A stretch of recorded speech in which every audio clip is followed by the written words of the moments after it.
Today we're unboxing the new Rage Cycles Fender Eliminator for the 2017 to present Suzuki GSX-1000R. This item, along with many others, is available at shophenna.com.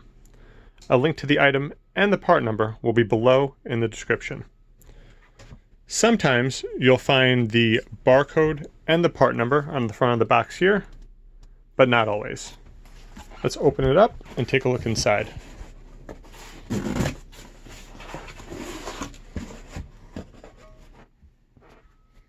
First, we have the license plate bracket. This is the tucked version. There is no standard version available right now.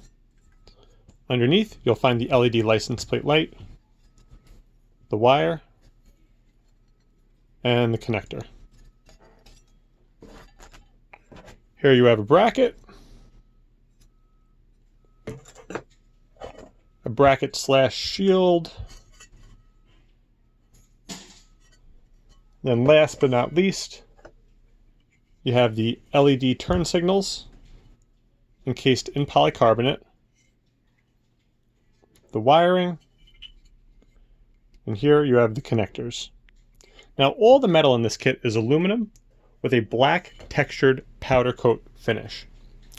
Last but not least, you'll find your bag of hardware, as well as a card with the URL to instructions for installation if you need it. This kit is completely plug and play, so no cutting, splicing, or drilling is required. If you have any questions, contact us or drop us a comment below.